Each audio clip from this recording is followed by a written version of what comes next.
The feedback on one of the feedback reports was they're calling the beats like, what did he say? Snare bowl is on the beats. It's hilarious.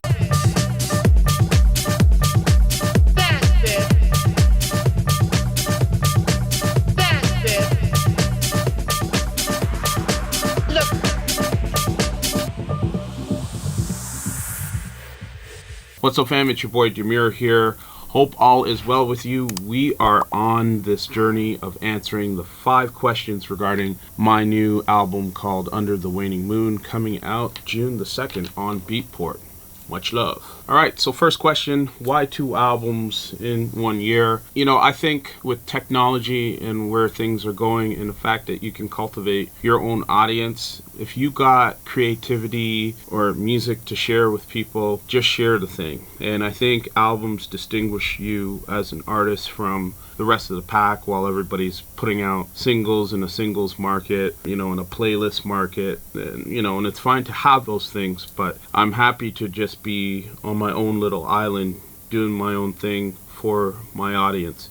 And, you know, I've heard a lot of different points of feedback on this, like underground electronic music can't tolerate having an artist put out 2 albums in 1 year, or you're not big enough, which is the dumbest response I've ever heard, because it doesn't change the fact that if you got music to give, you should give it. And if there's an audience out there for it, put it out for them. Visions has done very well. The album sold out in like 2 weeks from a vinyl perspective, and the digital continues to do well in sales. And for me, my focus is just the creative part in giving my audience the music that I think they would like to hear.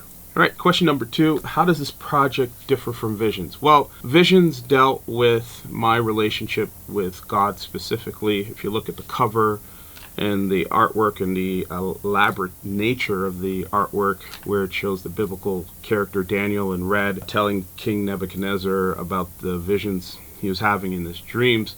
You know, it's kind of a personal topic, the topic of religion, but I also believe, you know, your relationship with God is a personal one, and it was just a project that I absolutely had to do, and glad that I got it out. This project, Under the Waning Moon, however, deals with my relationship with intimate relationships, you know, personal relationships, relationships with people, love, and people who are supposed to be your friends and stuff. And it particularly underscores the topic of dealing with those people who have addictive behaviors or are struggling with substances, and there's this real expectation that you're supposed to be empathetic to these people regardless of what is happening, and the fact of the quality of their choices, where they always just fall back into certain patterns and behavior that are ultimately destructive not only to them but to you. And it's all about just drawing a point or a line in the sand to say, you know, I gotta eventually protect myself in order to be the best person possible, not only for myself but for others. So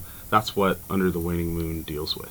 So sonically, the album, I would say, is just more sample based. I've been on this journey that feels like it's pulling me back towards my true school album approach, where it's just very sample heavy. If there's a drum or beat break, it's all sampled on top of the bass line and the melodies and stuff, and it's heavily layered in samples. I did do some, you know, instrumentation on this, like I either played bass, synth bass or whatever, added some chords or some sustaining string sounds or whatever on this album, but more and more it was just more sample based. It also doesn't have any collaborations like Visions did. I don't have any singers on this album. If there's anything I wanted to say collaboratively, it was done through AI. I actually used an AI voice that kind of runs through the album start to finish, where she's talking about who she is and her destructive nature because of addictions and stuff, and it just seems to underscore the theme really nicely. So that's some of the differences sonically, and of course the snares are popping more in this one. The feedback on one of the feedback reports was they're calling the beats like, what did he say? A snare bowl is on the beats. It's hilarious. So anyways, check it out. So the biggest inspiration for this record is, like I said earlier, it's just about human relationships, and particular with people who just show repetitive toxic patterns and how that impacts other people. Like everybody, like don't get me wrong, everybody has choices to make, and myself included, we don't make the best choices. But when you have moments of reflection and sobriety where you can look back at things and really just sort of reflect on your actions and question yourself, there's your opportunity to do something different, to do something better. And this whole expectation of, showing empathy for those people that continue to choose otherwise, regardless of the impact to others, it baffles me. And it's a subject I'm so happy I covered here. So my thoughts on the industry in a semi-post-COVID world. I think things are seemingly getting back to normal, but it's not completely 100%. I think it's interesting to see some of the things happening in Europe versus North America, in terms of music. I don't know. I think more and more, because of technology, really doesn't matter where you are. If you can cultivate a specific audience, they're there waiting for your music. Like things like Bandcamp and other independent services for artists like Patreon and Noodle aren't going away. I'm on all of these platforms myself, and they're just really great ways to connect more intimately with your audience. I just don't see it going away, and it hasn't. I mean, it's dipped a little bit in activity, but it's still there. YouTube is still growing, regardless of the fact that I don't necessarily put up videos all the time. People are really hungry for this content because they have a profound love and respect for the music, whether they're creators or people who are listeners to whatever's being created. So I think it's just going to continue in the post-COVID world. I think AI has a huge impact out here. As I mentioned earlier, I used AI on this album for voice and a few of the interludes thematically throughout the album, and I think it's just going to continue to grow in terms of its influence on how we create tracks and stuff. I'm excited for my next project where I know when I'm listening to these records I'm sampling that I can pull certain pieces out and really dissect and deconstruct it to the point where it's down to the instrument, like stems and stuff. So I'm very excited for that. So what's next for me? I'm just going to keep on keeping on, continuing to make more music. Some of the new stuff I'm working on may blossom into another album. I'm not sure. I like, my current level of workflow.